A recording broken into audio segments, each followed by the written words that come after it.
Dodgers dominant pen pummeled in Game 2. Los Angeles, AP. The Dodgers' usually rock-solid bullpen was anything but in Game 2 of the World Series. Kenley Jansen allowed a tying homer to Marwin Gonzalez in the ninth, his first ever blown save in the playoffs.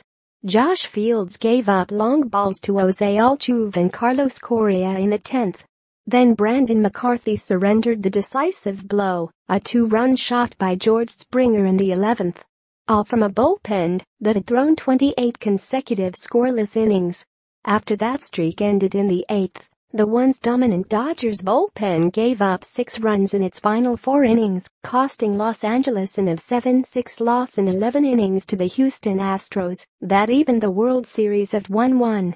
Los Angeles hadn't lost in 98 games this season when it led after the 8th inning.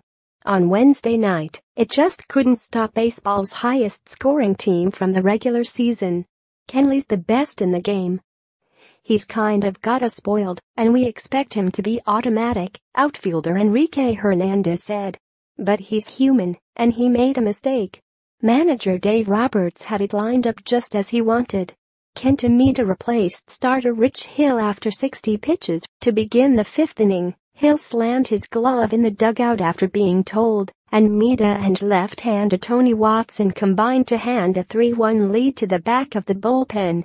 They've had the best bullpen in baseball this postseason in much of the season, Astros manager A.J. Hinch said. Doc showed it today. He's going to go to the matchups as soon as he feels he's got a little bit of an advantage. Roberts went to Ross Stripling to start the 7th, but pulled him after a 4-pitch walk in favor of Brandon Morrow, who got through the 7th unscathed. Burning Stripling so early may have proved costly when the game went to extra innings, but Roberts had gambled Morrow and Jansen could close things out from there. That's where things went wrong. The scoreless streak ended in the 8th. Morrow allowed a leadoff double to Alex Bregman, and that prompted Roberts to go to Jansen, hoping the all-star closer could get a second career 6-out postseason save. The first was against the Cubs in Game 2 of the NL Championship Series in 2016.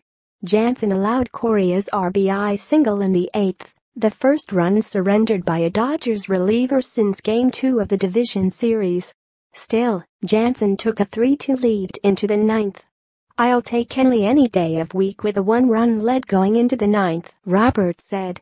He's been virtually unhittable. Gonzalez homered to give Jansen his first blown save in 13 career postseason opportunities.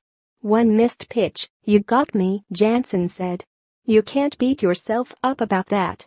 Suddenly, Los Angeles was going to extra innings having already used the relievers who had pitched the club to the World Series.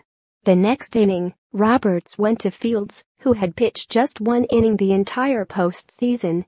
He gave up consecutive homers to Altuve and Correa leading off, then gave up a double to Yuli Gurriel before being pulled. Tony Cingrani cleaned up his mess, giving the Dodgers a chance to rally in the bottom of the inning and send it to the 11th. That's where McCarthy faltered. A starter making his first ever playoff appearance, McCarthy gave up a 2-run drive to Springer for a 7-5 Astros lead. McCarthy got 3 outs after that. It took me a while to settle down and get into the flow of it. It was just a little too late, McCarthy said. I have to do a better job of being sharp when I come in. Roberts had been masterful in using his bullpen since a trade deadline overhaul that brought in lefties Cingrani and Watson. Morrow had been outstanding all season, and Maeda has thrived in October since moving from the rotation to the bullpen. And then of course, there's Jansen, perhaps the best closer in the game. It's a crew Roberts is eager to go all in with. It just doesn't always go as planned, he said. More AP Baseball, https://appnews.com/tag/mobaseball